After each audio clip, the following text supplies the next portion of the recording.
Bonjour à tous, aujourd'hui je vous propose de transformer Baldur's Gate 3 en roguelite. Le roguelite est un sous-genre de jeu vidéo de rôle dans lequel le joueur explore un donjon infesté de monstres qu'il doit combattre pour gagner de l'expérience et des trésors. Les roguelites se caractérisent par leur système, popularisé notamment par Rogue en 1980, ainsi que par ses nombreuses variantes. Ce type de jeu est aujourd'hui très populaire avec notamment les excellents Bindings of Isaac, Faster Than Light, Rogue Legacy, Darkest Dungeon ou encore Hades. Le genre se caractérise notamment par la génération procédurale de ses niveaux, c'est-à-dire que chaque partie est différente de la précédente, que ce soit l'environnement, mais également les monstres et l'équipement rencontré, son système de mort permanente, une gestion des ressources complexes et surtout des prises de décision importantes pour le joueur. Oui, le concept de Die and Retry est primordial dans les roguelites. Vous devez apprendre et maîtriser le jeu pour aller le plus loin possible. Sachez qu'on ne rigole pas avec les roguelites et qu'en 2008 à Berlin, l'International Roguelite Development Conferences a défini les critères permettant d'évaluer la nature roguelite d'un jeu en mettant en place un barème de notation sur 60. Je terminerai en disant que par exemple le jeu Diablo avait obtenu uniquement la note de 30 sur 60. Le mode Trial of Tav vous permettra de transformer votre jeu en un roguelite dans lequel vous allez enchaîner différents combats qui seront forcément de plus en plus difficiles.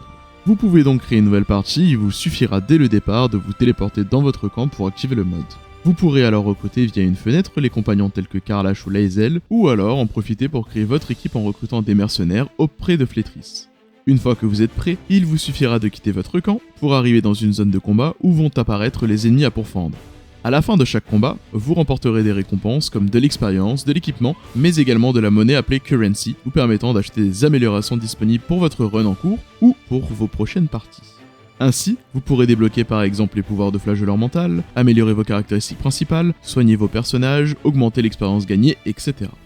Votre score de roguelite augmentera également et cursera votre aventure. Après un score supérieur à 40, vous serez également téléporté dans des cartes de l'acte 2 disposant de la malédiction des ombres. Il vous faudra donc penser à acheter la bénédiction des fées avec votre currency pour éviter ce mal qui pourrait décimer votre groupe. Si jamais vous trouvez ce mode de jeu pas assez difficile, sachez que vous pouvez le rendre encore plus épique.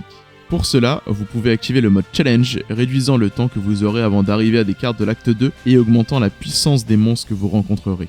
Enfin, vous pouvez cumuler ce mode avec d'autres comme Absolute Wrath, Combat Extenders, Valkrana Skeletal Challenges, pour accentuer encore plus la dangerosité de chaque combat. De quoi devenir le maître tacticien ultime de Baldur's Gate 3. Et voilà, nous avons transformé Baldur's Gate 3 en un véritable roguelite. Sachez que le mode propose plus de 200 ennemis, 38 cartes différentes et donc une rejouabilité de plus de 100 heures de jeu.